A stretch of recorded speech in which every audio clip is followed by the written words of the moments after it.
Will Yaffe, founder and CEO of TIDWIT. Really happy to be here in Utrecht. Thank you for the invite, for having us. It's good to have you.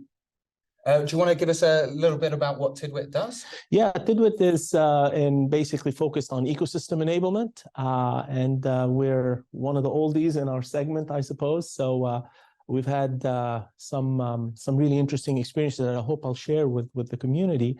But very excited about where it's been, where it's headed, and I'm looking forward to learning a little bit from from Art Peter and from Rick here as well. Awesome. Art Peter? Yeah, so thanks for having me. I'm Art Peter de Man. 2 days a week I work at the Vrije Universiteit in Amsterdam, and 3 days a week I work as a consultant. And on both places I'm interested in partnerships and systems and the impact of digitization on collaboration. Excellent. Rick? Yeah, Rick van der Bos, founder and CEO at Channext. Ran a marketing agency for 5 years prior to Channext, where we were all around marketing enablement for partners. And I think that's also where I found out how hard it would be, which led to founding Channext eventually and the partner marketing automation platform. I'm very excited today to talk more about how do you enable the partner ecosystem. Awesome. Well, I'm going to kick us off with the first question, which is, I think we're all seeing after the end of COVID, a significant recession is landing. That's changing a lot of the economy, how it works. We're looking for a new way to win in the partner game, but with more limited resources. Well, I'm going to come to you first. What do you think 2024, with that tightening of budgets, tightening of people, what's that going to make for the partner and ecosystem landscape? I think what most of our customers are looking for is to do a lot more with less. Yeah. And I think ecosystems can help them do that. All the experimentation, if I may call it that, over the past few years of ecosystems has proven the case that ecosystems can actually deliver massive ROIs. Within ecosystem enablement, specifically, we're seeing up to 15x ROI. And so organizations can now do a whole lot more with much less, saving thousands of hours in manual stuff that they couldn't do, and really reaching out and empowering partners to do a whole lot more than they were able to do before as well. So that's really the mantra that most of our customers are looking for, doing a lot more with less through their ecosystem. No, I think it's a great point. One of the misnomers with a recession is that everyone loses. It's not. The economy loses, but there are some really huge winners. And the people who can work out how to do more with less, they're the ones that exit the recession with the great cash reserves, the great customer base, and they're the ones that really see that growth. 100%. Rick, coming to you next. What do you see 2024 providing some change in terms of what we should see?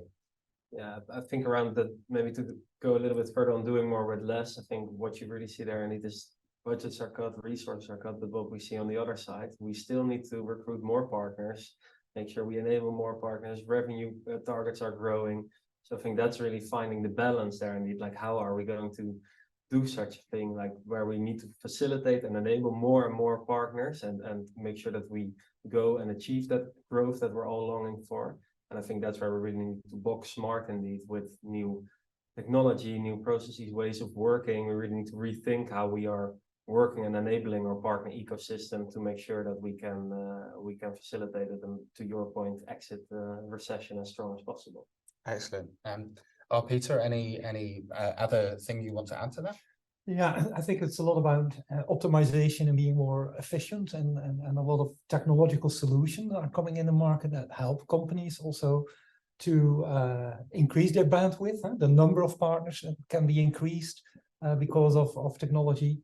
And also learning can start taking place. It's I think it used to be we have these partners, but what interventions work and which do not work, that has always been a big question. And now we can track much better data. We can also find out, what are the right things to do, also in terms of enablement to get into a specific segment or get to a certain solution to the market. And so I think a lot of the technology is going to support that growth of the ecosystem.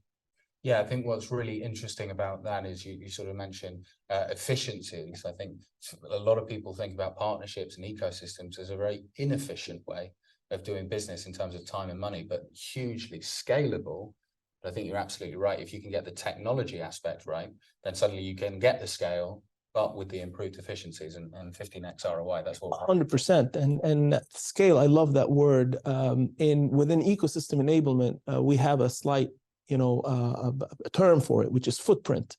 Imagine if you're able to multiply the footprint that your organization has within your partner by 10x, 15x, 100x.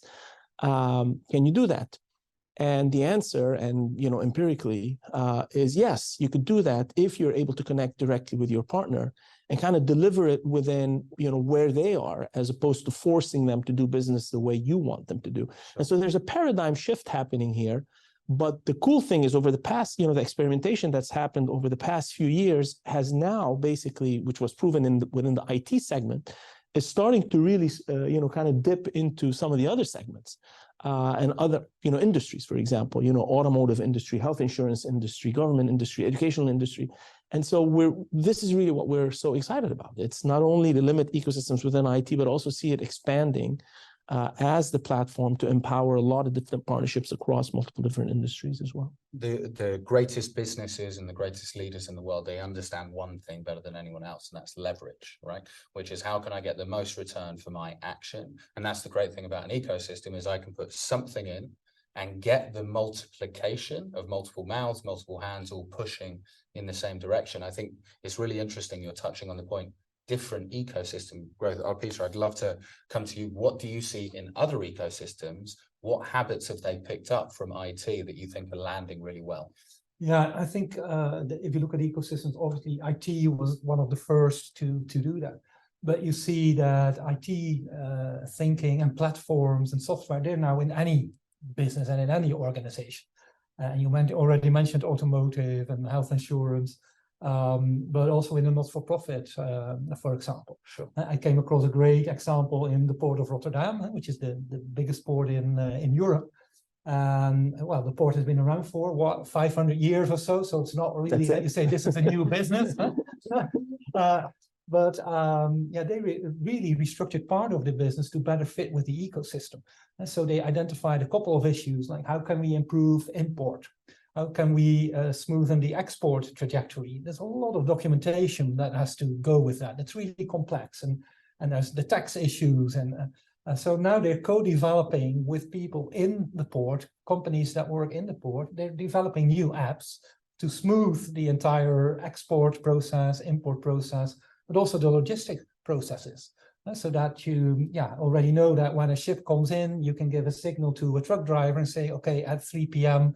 the container is going to be lifted from the ship, and you should be there then. And then the container doesn't have to stand on the quay and take up expensive space and those kind of things. So you see that partnerships and ecosystems, they're no longer on the outside of the organization. They also, in fact, affect the internal organization structure. If you see that in a not-for-profit, this is a government business, you can imagine that this is also working in the for-profit business. I'll pick up on this with your permission, but I really like what Art Peter just ended with, which is ecosystems don't limit themselves to outside and channel and partners. In a lot of cases with organizations, you see internal ecosystems now being, this efficiency that was lacking. We're working with even IT companies that have had massive organic growth, but that really operate as multiple companies within one big company. They're an ecosystem, but they're not very efficient, and they don't see themselves as an. So that's an example of an internal ecosystem. Then you have the external ecosystems, which is channel and partners, etc. And the really interesting thing is to find ways to connect both, because that's when really kind of growth hits a second gear and third and fourth gear, because you're taking all the efficiencies of this organic and you're multiplying it, projecting it to your partners and increasing foothold and knowledge across the entire ecosystem. Barrierless is kind of one term that we were talking about before we went on air. Yeah, I think what's really interesting about that is sort of sales philosophy 101. You want salespeople talking to salespeople, marketing talking to marketing, ops talking to ops. My life in distribution has been forever just connecting people who frankly know far more than I do with each other and watching the relationship prosper as a result. Rick, I'd love to come to you in terms of let's a message to the direct organizations out there. They'll tell me our partner's complicated, channel's complicated, ecosystem's complicated. Why in a recession, why when budgets are being cut, would I look to be building a channel? Why should I take that risk? Yeah, very good question. We were just touching upon indeed already making the comparison between direct and channel or partner when we just recorded a podcast around that. And I think one of the things we were discussing, and it is when you look at your full customer journey, really looking into, okay, what type of areas do we want to fulfill ourselves, and where is the right place for our partners and our partner ecosystem? And I think only looking at your example with Port of Rotterdam, it's super interesting. You see this central hub, which is the port, and then all around it, you already mentioned some import specialists, export specialists, truck drivers, so many different types of partners around that ecosystem to evolve into that. And I think that's where you see, on one hand, there's this complexity thing within partnerships, because yes, it would be very easy to do everything yourself, but it's impossible. Look at the port, you can't do it yourself. If you really want to scale, if you really want to become big, you need to look at partnerships. And I think especially in a recession, yes, partnerships is a tough nut to crack, but it's the highest reward with actually the lowest risk eventually, because you work with your partners and you reward each other once you're growing together. So that's why I think a lot of companies are steering towards partnerships and channel, and that we only see that growing at the moment instead of a lot of the direct organizations. I think you're absolutely correct. One of the things that I'm consistently fascinated by, you talk about a big network or a big business. I much prefer the term a deep network, because it casts roots into the economy. And what we're seeing is you can't have a macro strategy, lots of micro plays, right? And that's where the partnership network works so well. Is I can be a specialist in manufacturing in the northeast of England because I've got my network and I've been working there for 30 years, or I've got a 500-year-old port. It's a very specialized environment. It's no good just having a California-based US strategy and hoping that that's going to transcend the world. You need that local knowledge, that local understanding is really deep in the value. 100%. And one thing where I differ with some of my ecosystem segment, colleagues is, that there's had been a hesitation in our industry, in our segment or industry, to go across into some of these, into our ecosystem industry, to go across into some of these non-IT industries. And in reality, from our experience, we've seen that as a natural progression of things. Before we went on air, I was giving them an example of a very large global hyperscaler that wanted to essentially drive upskilling and enablement in a specific segment. And they wanted to do it with non-traditional partners like universities, incubators, accelerators, that kind of stuff. And so they came to TIDWIT to do it.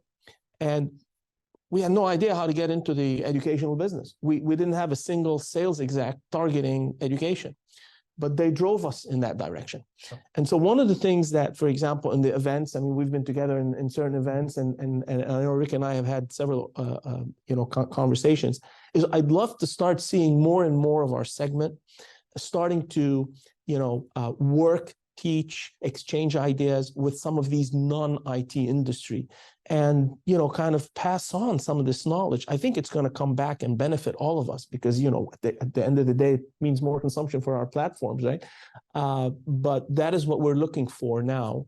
And again, it goes back to doing much more with less, because you're through the partnerships that we're establishing in these non-traditional industries. What we're able to do is reach segments that we don't really have presence, but that they have years and years of experience in, saving us time, investment, and providing us an ROI that's just off the charts.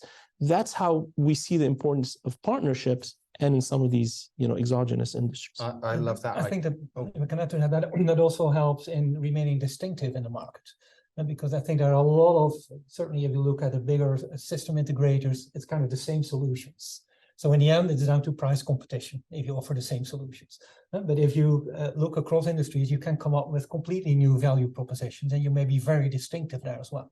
So I think also competition is going to force organizations in that direction if they're not already moving into those other industries and think of new value propositions there. Yeah, to me, I think that's critical, right? I'm a big believer in we can learn a lot from other industries, even if it's slightly intangible. And I think what we see in the ecosystems is there is a lot always to learn from other players. The two big drivers for the economy have always been, first, military improvement, right? That's where technology is born out of, because that gets the first funding, especially in the US. And the second is then how does that flow into technology? And then how does that flow into the rest of the market? But I think what we will see is that, oh, hang on, into a non-profit organization, oh, we're seeing they're using that slightly differently. And then what can an AWS, what can a big partner in the typical IT channel learn from that? To pivot the conversation slightly to the big buzzword of the moment, AI. I think that's where we're seeing huge improvements in efficiencies, especially in the direct go-to-market, because when you own your whole ecosystem, when it's just an internal ecosystem, you can make those changes much more effectively. Personally, I predict massive change to the channels come from AI. Rick, I'd love to come to you. Your thoughts on AI? Yeah, I think one of the core challenges I always hear around enablement, doesn't matter whether we're talking about technical enablement or marketing enablement or sales enablement, is the creation of content.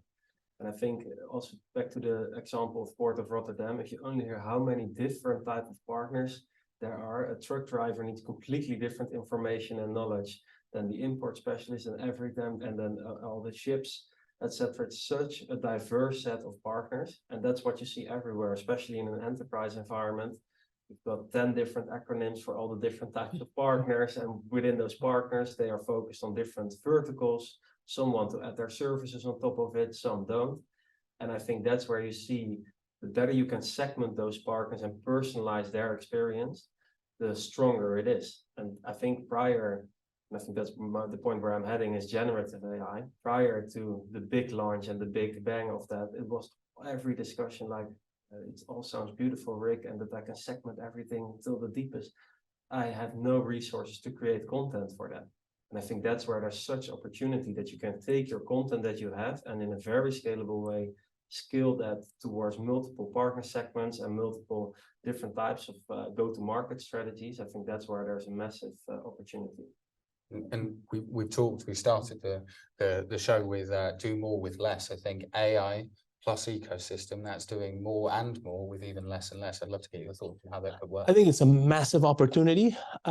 Where I might slightly disagree is in where it could be applied. Yes, for content generation, but I think there's also in where AI is applied, even for knowledge acquisition. I believe B2C AI is a lot of the companies and organizations I was just on a call yesterday evening. One company, massive IT company, so they're going to be selling AI or at least deploying AI, telling us as their provider, we have massive AI restrictions inside of our company. And it was curious because they're an IT company and they know the downside and the upside of AI. The reason for this is because they're looking, as most people across, because AI is so new, they're looking at AI as a B2C function.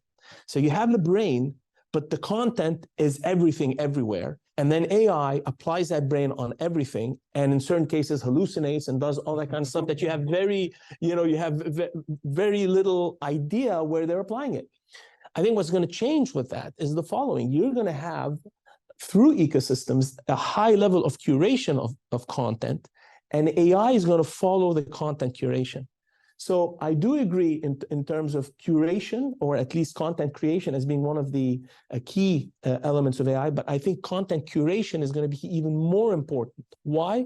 For three very quick justifications. One, it's going to be walled gardens of content. So you know where the AI is being applied, right? You know the brain is there, but that brain is being applied to this specific set of knowledge. If you ask it anything else, it says, I don't know. Second, because you have this level of control, it's going to be sanitized, it's going to be updated, and it's going to be very, very, very accurate information. And third, which is equally important, is you can control it. So be it for GDPR, be it whatever you're feeding it is under your control. And so for all these reasons, I think ecosystems are the perfect way to actually provide a smarter, more efficient and scalable AI than the B2C AI.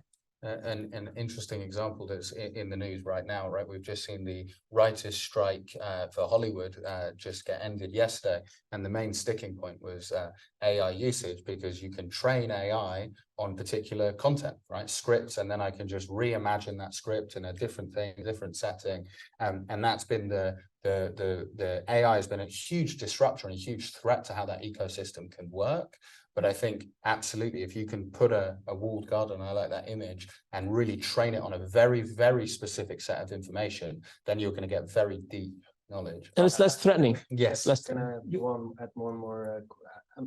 Piqued some interest with me. I'm thinking about that walled garden, which I think is a good way to visualize it. But how do you see that in an ecosystem then, where you're going to connect multiple companies, for example, in this way with each other? How does this specific company can still protect their walled garden or give the right, because you're going to exchange the information and knowledge there? The secret sauce is in the nodal architecture that allows you to bring in multiple walled gardens and create a bigger walled garden created of multiple walled gardens.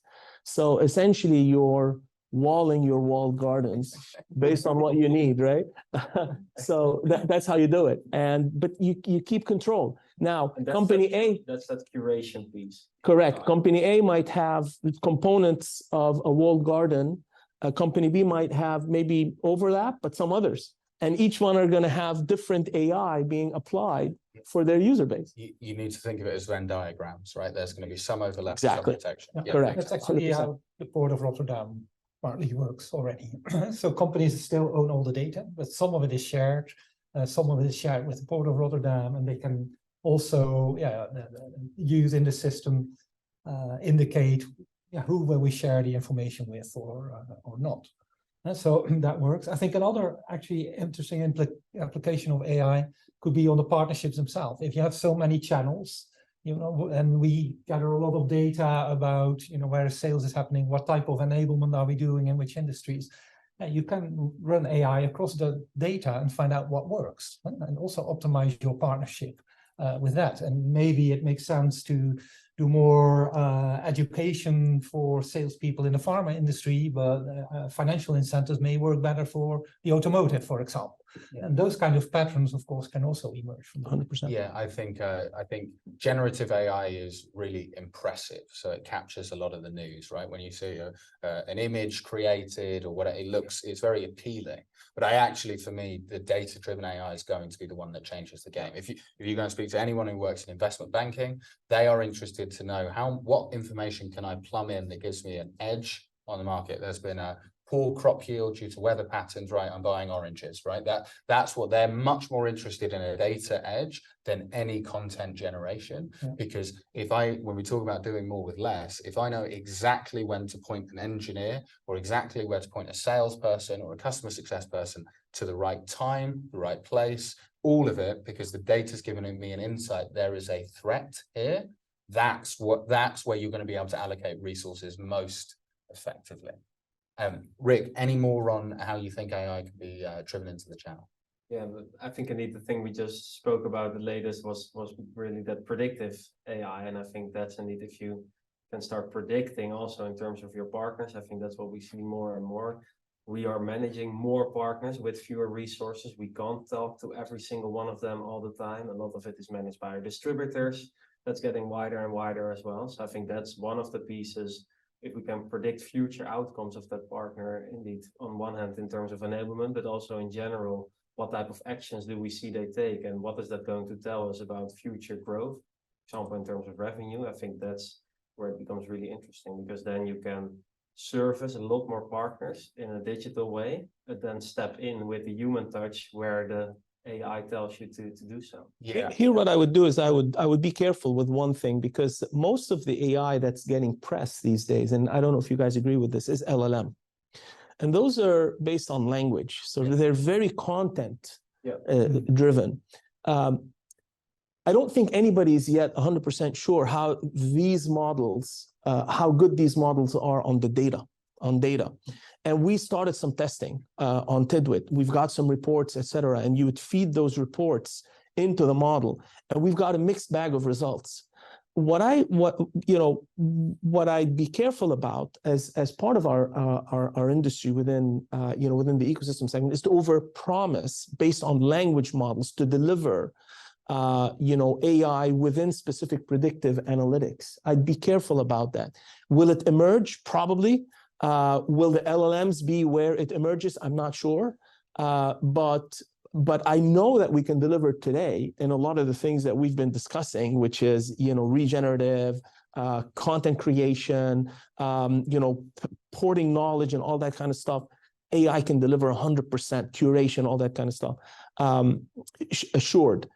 The analytics, I'd be careful with that because I don't know if it's 100% there yet on the predictive analytics side. And we need to be careful to commit to that because you can get all kinds of results. And do you think, because I'm certainly reading very good analysis, but this might be a bit predictive based on a walled garden, right? The narrower you can make your data set, the deeper you can make that data set, then you can make very, very specific predictions that typically tend to work very well. Obviously, where the ecosystem gets, well, how good is your data? How much data is it statistically relevant? That's when it starts to become more fragile. And like you said, the last thing you want to be doing is making data-informed decisions based on bad data, because that's how we make horrendous mistakes. Yeah, and here the biggest thing is that we're LLMs specifically, and we can see the emergence of a lot of different types of AI, and we will, models that feed into ecosystems. And so the way, for example, that TIDWIT applies AI is we can basically plug in any of those LLMs and non-LLMs into the ecosystem platform that we've got. This is how we developed it architecturally. This said, right now, it's very early in the game for the mathematical element of AI. That delves much more into the BI space, which has been around for a while. But the AI predictive analytics based on certain, LLMs, that's a big question mark. So it's a mixed bag of results at this point. I don't know if you've seen that or if you guys have done testing. We've done testing and we've seen some mixed bag of results. Yeah, I do understand what you mean, Amos. I think that's coming to your point indeed, like if you analyze the wrong data or like that's what you need to be crystal clear on, do we have the right data? And I think... And do we have the right model to understand that data? Understand that. Yeah, because you could feed it a lot of different types of data, but if the model is not properly, you could have a doctor and you can have an engineer, and both of them are brilliant. But you put the engineer to solve a medical problem, I wouldn't want that doctor to be treating me, or vice versa. For the doctor to build a bridge for me, I wouldn't want that.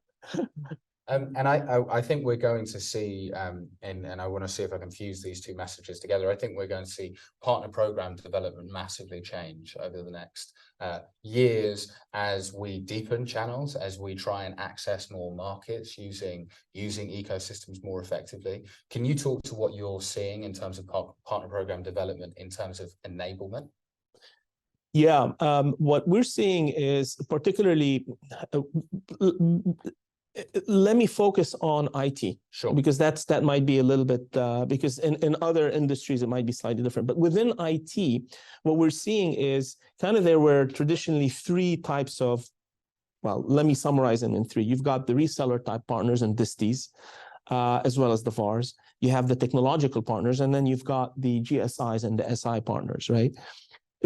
What is happening right now, as the industry has grown, there's a lot of less emphasis on the transactional side and a lot more emphasis on the servicing side, particularly on the larger partners. They're focused a lot more on being able to deliver higher quality services.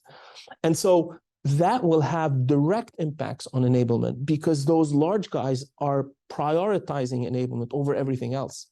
The smaller SaaS players, and we were talking about this a little bit earlier on, are always going to be more focused on the transactional, what we call eco-sell or co-sell. It's interchangeable for us, eco-sell kind of initiatives. And so we're in a segment where we're sitting right in the middle. We can kind of service the transactional by empowering them with a lot of content, and we can service the larger guys by providing them a whole lot more content. I think there's a shift in terms of that to the larger guys, and those guys are looking for massive enablement initiatives. And to us, that's great, because that's what we've been doing all along. The smaller players will continue to do the transactional, but I tend to think that the industry is kind of moving in terms of like, there's a move towards some of those larger. The tech partnerships are a totally different beast that we can talk about later if you'd like. Rick, I'd love to come to you, partner program development. Yeah, maybe to touch upon that a bit more. I think on one hand, indeed, everyone wants to work with the GSIs, and I think that because they are the largest, but there immediately we also state the problem. Everyone wants to work with the GSIs. So I think that's what we see in a lot of conversations we're having with vendors who are creating enablement programs and thinking of how are we going to enter that. It's actually really difficult because there's such competition. And therefore, we actually also see a different trend where more and more people are really looking at how can we serve long tail more, how can we be there at a very early stage. And talent, we always prefer to compare it to football here in the Netherlands or in the UK, like scout the talent as early as possible, create a lot of loyalty, create a good relationship there, and then grow together in something big. And I think that's a very interesting way of looking at it, and therefore also coming back to the doing more with less. The only way you can serve that long tail of partners is with doing more with less. You need scale, you need digital, you need AI indeed to generate a lot of content for them. And I think that's in terms of partner program, we see a lot of focus on that long tail to do that properly also, because sometimes it's difficult to get in the right way with the GSI. Yeah. Yeah, and it's about, again, how do you build a distinctive position? Because if everybody is doing the same thing, that's going to be difficult. And so what I see is that companies are starting to ask questions more about why, why, who, and what. Why do we want this enablement? What is the goal? Is it really doing the same as a competitor, or is it to drive sales in this quarter, or is it a more long-term thing? Next question is then, who do we need to enable? Is it just 2 sales guys at a partner? Or do we want every consultant within one of the big 4 to be aware of our offering, which requires something completely different? And the rest is what? Yeah, what do we do to enable them? Is it provide information? Is it give sales incentive? Is it training? I mean, the diversity has become huge. So I think we also need to think through much more strategically why we do things and with who we want to do it, and then what we need to offer. Yeah, I love the way that the who, why, and what, or the who, what, and why. I love that. And you'll find with different programs a different focus. Yeah.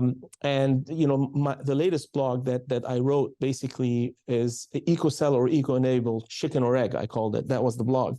And you'll find some companies investing, putting more effort into the eco-sell for the transactional part, and others checkboxing the eco-enable, because if they don't do that, then no GSI is going to ever even look at them. I mean, we were actually, I met in Denver with one Dutch a company, a financial player, sizable, and very interesting. They said, we're interested in going into the GSI segment, but they won't even give us the time of day. What is it that we need? Well, we told them, listen, I mean, what we can advise you is what others are doing. And if you can't enable or co-enable at scale with these GSIs, they're so massive that they won't even give you, at the time of day. They need a solution that will touch, as you well said, maybe, or you also alluded to it a second ago, tens of thousands, not hundreds of thousands of people. If you come in with a solution that's going to engage with 100 of their potential, consultants, forget about it. It's just not going to scale enough, and it's not enough interest to them. The smaller guys prefer the transactional bit, and so you kind of have to see that strategy, which our Peter just, I like that. Yeah, for me, I think one of the huge mistakes that I see people making within the channel is they try and dip their toe in. And it's like, oh, we're going to try it. And it's like, well, that's guaranteed to fail, because when everyone else is fully committing and they're building deep and rich partner programs, focusing on sourcing deals, supporting deals, and really driving progressive growth, why would a partner be interested in working very closely with you when you're up against, I don't know, Microsoft, who have built their entire go-to-market motion on building the best partner program they can possibly build, and you're going to dip your toe in and then blame the partner team or that area of the business for not winning that landscape. It's crazy. What's that? Yeah. I think if there's one trend that I see is that there is no one generic partner program anymore. I think indeed only looking at the examples we're giving here, global system integrators like Deloitte and Accenture require such a different approach and enablement strategy as what you see with the local SMB companies, the value-added resellers, managed service providers. And therefore, that segmentation of partners is so crucial, really finding out, okay, what do these, with the why, how, what, you need to do that for every partner segment. Yeah. And then you can really drive with the right strategy in mind and the right outcome you want to drive your enablement programs towards that partner. And you're going to make the partner way more happy because they receive the type of content they want actually, and therefore the end user more successful and everyone wins in the ecosystem. Yeah, Peter, I'd love to get your thoughts on where you think partner programs should be developing. What competitive edge would you be if you're running a global program? What would you be looking to iterate on? Yeah, I would be interested in specialization and delivering different business models for different partners, which ties into what you just said. I think I remember, still 10 years ago, we only had the bronze, silver, gold, platinum. Well, you're already laughing about it. They're completely gone, which speaks to your point that you need to step up your game. And also for your partners, you need to come up with an interesting business model and instead of only pushing things out. I think another thing that ties into that is, are we really only going to measure sales? Because again, for different business models, you may want to do different things. Perhaps for the first year, it's much more interesting how many people have come to our training session. Could be a more interesting indicator than how much sales do they bring in. And certainly in IT, there's a lot of focus on sales. And I think that's not always a good thing. Some solutions require some development time, and there may be quite different indicators that you have to measure instead of just looking at, what are the dollars they bring. Yeah, and here the multifaceted element of ecosystems, I think, are usually missed. That was maybe in the early years, where some people think ecosystems and ecosystem platform tools are just about EcoSell, or others think, oh, it's just about Co-Enable or Eco, for example, in terms of like marketing functions, etc.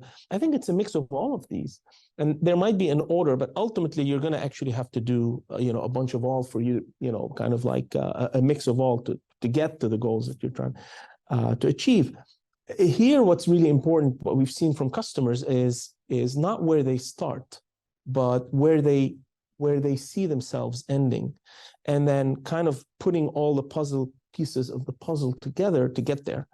If they just bet their eggs on one, and they're going to fall short because of what Art, Peter, and Rick just mentioned. They might need Co-Enablement, but really all they knew about was co-sell, and so sales weren't coming in.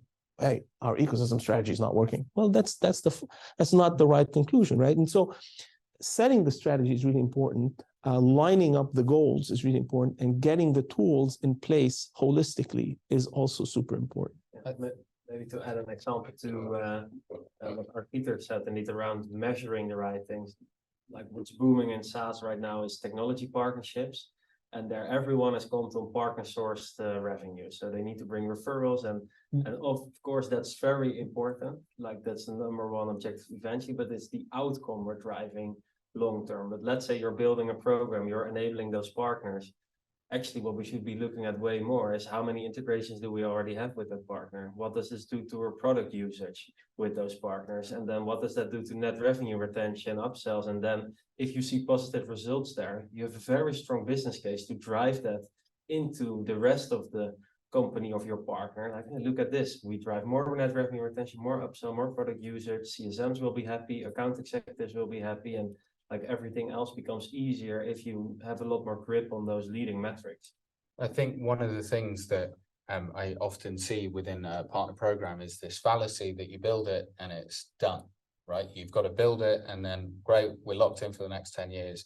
And I actually want to take a question from the audience, because I think it ties into this very clearly, because obviously you don't build a partner program and it's done, but how do you ensure channel marketing strategies remain adaptable in the face of changing market conditions? Rick, given that you're our marketing guru, what do you think we should be learning from how we still maintain agility within an ecosystem? Because I think that's one of the real challenges that we face is when you run a direct organization, we want to change our marketing strategy, it's very fast. So how can we ensure that when market conditions change, we're able to drive that messaging and those changes through our ecosystem? Yeah, it's a very valid question. looking at the end of the question specifically, when is it proactive versus Panic. panic? That's a really good question. And then indeed, because it's all about sentiment, right? And how your partners eventually adopt it, and then also the end user, of course. And I think looking at that is always really important, to look at what's happening in the world, both in the positive side with trends like AI, where you can maybe jump on, but also indeed around the recession. Like I can speak from personal experience at Channext, for example. We were also figuring it out at a certain moment, but then we found out, yeah, everyone needs to do more with less. So you need to wrap that message into everything you do and show, how can I provide value to you if you do more with less? I think the same as if you're in a channel marketing role, let's say at an IT vendor, whether it's hardware or cybersecurity or whatsoever, look at what type of trends, what's happening in the world, and how can we tie that into channel marketing program, but always, in our Peter's word, with the end goal in mind. Stay very close to your own core values and what your end goal is with your company, with your program. And there you tie in the trends to get that traction, because it just works in marketing to jump on the trends, but stay true and close to yourself and the end goal in mind there. Otherwise, it can feel like panic if it's like pivoting really hard all the time. Yeah, one of the things that I think really I see sometimes, and you're right to an extent with marketing, right? You've got to jump on some of these trends, but you can really tell when it's the core of what someone's speaking about and when it's a fluffy thing that we're just going to talk. Every business I now see is an AI business, and you can really separate the ones who go, this is ingrained in what you do, versus, oh, we've done something a bit flashy. And in my mind, that's a very risky behavior, right? Because the last thing in an ecosystem, the one thing we need is integrity. Because once that integrity is broken, the ecosystem dies, right? And so, well, I'd love to get your thoughts on how do we maintain agility? How do we drive that into the ecosystem and continue to maintain that integrity at the same time? Well, I'm going to try and hit three birds with a stone, because the prior question is on blockchain and ecosystem, and I think I have an answer to this, and it also touches on the integrity issue. I've seen blockchain being utilized within things like badging tools and things like that, just from an architectural perspective. The problem with blockchain is, for the most part, is you have to put your data out on the blockchain. And that is a big no-no for a lot of organizations. And so the platforms that we're seeing that are deploying ecosystems, the organizations that are deploying ecosystem platforms, they're not asking us for blockchain. Blockchain is not a requirement. In fact, in my opinion, it would be a turnoff for them if we said your data is going to be out on the blockchain. This also applies for AI. Some of the cases that came out in the news is, for example, was it Samsung or one of those large Korean keiretsus? They were so excited about AI, they put a bunch of their data on AI to run reports, etc. And then those reports became, accessible, and so they panicked. And so I think from that perspective, ecosystems are, I think, the middle of the way. You're not going full-blown B2C, opening it up, be it AI or blockchain or any of that. And you're not keeping it closed to such a degree where you're really kind of almost, clogging any type of innovation. And that answers the second point, which is about, the marketing. I think the question of keeping marketing strategies are going to shift. The question is, how do you keep everyone aligned? And you could do it without the ecosystem, without having an ecosystem, or you could do it having an ecosystem. In my mind, having an ecosystem, for example, in marketing tools such as what Channext offers, is amazing, because what you're able to do is you're able to essentially, if you have to shift your strategy wisely, so as opposed to in a panic mode, then you could shift it and everybody else is up to speed that same instant. That is a very different approach from shifting a strategy and having to wait 2 years for it to deploy. So I think timing from that perspective also is a key point, and keeps the integrity within your channel, because your message is controlled to a certain degree, but at the same time opened up to your channel for them to push it out downstream. I think to the agile question, you assume that's all pushing out. We have to change our partners. But you could also say, no, our partners are also a source of information, and they give us an indication about where the market is heading, and that keeps us agile. 100%. If you simply think about your ecosystem as, oh, we have to push something to them, and they have to know, they can also be a source of change and information so that also when you have to push out a different message, it works because they already know where the market is heading. So we shouldn't see the ecosystem as a one-directional. And an example of this, I agree 100%. An example of this is a large telco in the US. I don't know if you know that case, but for us, so that it's a massive telco in the US. They deployed an ecosystem on TIDWIT enablement with some of their 20 of their largest global partners. And what they did is they said, we want it to be bi-directional. And so we said, well, yeah, you could exchange knowledge. And they said, well, it's not just about exchanging knowledge. We want the solutions that have been built by the partners on our technology to be searched by our internal people as well. So it became a bi-directional flow of knowledge from them to their partners and back, for a showcase of those partners into their own ecosystem as well. 100%. Partners are closest to the market eventually, and therefore the best source of information, no matter what type of program you want to build around enablement, marketing, technical, etc. They know best what's playing with the end user, and therefore co-creation of your program and enablement is a really strong thing to do. And to me, it's just an example of, and we often joke here at Channext, is that, the channel can work the same way it did in the 90s, right? It's like we pick up a phone, we call a partner, hopefully they do some business, and we call them next quarter, and hopefully they've got a deal for us. And it's just technology letting us down, because if we could have the bi-directional communication work really well, if we can have the data flow work really well, then we wouldn't work the same way. We wouldn't make a decision on high and push. It would be a far more collaborative, and I think a much more accurate experience, because as Rick says, if I'm based in the Netherlands, I have no idea what the Brazilian economy is doing, right? No real indication on how market forces are different over there. I tell you who does, my partners who live and breathe it, right? And we need to get that communication working backwards and forwards. Another question from Teresa. So what would a good first step or next step be for companies to integrate co-enablement, sale and marketing into their strategy? How can a smaller company benefit from these ecosystems? Well, you've obviously spoken a lot about co-enable, co-sell.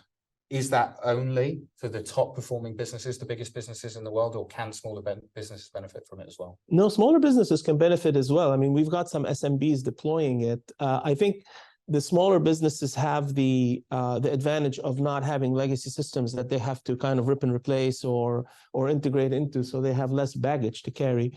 So size in that sense doesn't really matter that much. Now, I think to Teresa's questions, which co-enable, co-sell, or core marketing, I'd go back to what Art Peters was highlighting with respect to the strategy, and Rick pointed to it. If they have enough resources to deploy multiple workloads, if we call each one of them a workload, then perfect, because one feeds into the other. For example, if you can get visibility into which one of your partners are the most co-enabled, you know that that's going to be the partner that's going to likely be the best to co-sell, and so you apply more MDF in their direction, as an example, right? Believe it or not, organizations, global chip makers, I won't mention their names, US-based, will still to this day distribute MDF without realizing in ex ante, so in advance, they dish out all of this MDF marketing funding without really knowing or having a guide for which one of their partners are going to perform better. What is the best leading indicator for that, for example, is, again, you would deploy, for example, co-marketing or co-enablement, and then you would tag along with co-sell. Now, if you have to make a choice, that's when you start looking at the order of things. But ideally, it's a mix of these three together. And I regard co-enablement and co-marketing as, kind of like siblings. Yes. Co-sell is a little bit more focused on just sales execs and alliance, whereas co-marketing and co-enablement is really org-wide for us. So it's a matter of order, it's a matter of resources, but ultimately a mix of all of these will be what drives the partner program ecosystem strategy towards success. Yeah, for me, balance across those three are what makes, and we touched on Microsoft earlier, anyone who's listened to Partnerships Unraveled to start laughing, because I'm such a huge fan for how they go to market. And what you see there is they know, well, it's not just a marketing strategy, it's not a sales strategy, and it's not an enablement strategy. You've got to pull those pieces together, because it'd be like, oh, well, we only have AEs, but we don't have BDRs. We only have BDRs, we don't have AEs. No, the ecosystem works because we need everyone to understand how to sell it, how to market it, and actually know what they're talking about. Yeah. Yeah. Rick, in terms of your perspective, how can we drive for smaller businesses in particular? I'd love to double click on the marketing element. How can smaller ecosystems or smaller businesses really leverage marketing to drive into the channel? Yeah, that's a good question. I think before I dive into that, what I was thinking about just now is, it's again really with our Peter's framework, why, who, what. Like you start with your why, like what, which is usually very end user focused as well. Like what kind of value do we want to bring to the end users, and then what type of end users. If it's very SMB focused, you're probably going to work a lot more with value added resellers, the more smaller partners. But if it's very enterprise focused, we'll be leaning towards global system integrators, etc. And if I would be a small company that doesn't have a lot of resources and I need to choose, I would first be extremely clear on what end user customer do we want to service. Based on that, what type of partner fits that most well. And then what kind of enablement does this partner need the most? And I think there Will just taught me actually that in GSIs, they don't want to start selling before they are trained. So there it's very simple. You need to start with enablement and upskilling before you can even get into the co-selling motion. And then bringing that back to the SMB motion, there you work with value-added resellers, with managed service providers. The biggest difficulties they all have is generating demand. They have great technical people, they have quite a sales army, but then usually less than one FTE or marketing that needs to drive opportunities with multiple vendors. And that's very difficult for them. So if I indeed towards SMB partners, there it should be a lot of focus on co-marketing. How can I help them to generate opportunities so we can start the co-selling motion as such? And I agree with Will in terms of the siblings. Co-selling is the result of the good co-enablement and co-marketing. So find out what type of partner are we going to serve, and then pick your battles if you had to choose one. But indeed, I agree that the combination is best. Sometimes they also need to change their mindset, because they say, yeah, but then we have to talk to these partners. It costs a lot of time and we don't have time.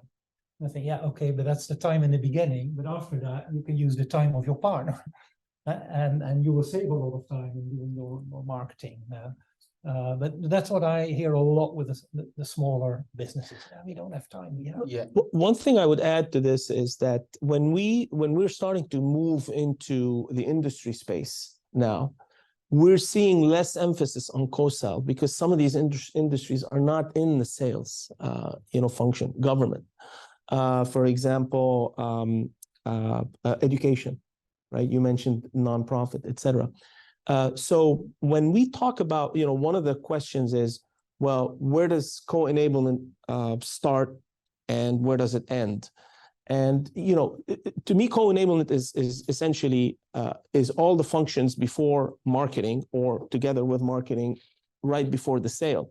So if sales is not what these organizations within industry are looking for, healthcare, for example, healthcare might be hospitals looking to interact with one another, etc. Share data while protecting it for GDPR or HIPAA or whatever kind of stuff. They're looking to create ecosystems that share knowledge, but they're not really selling to each other. So it's not a sales function.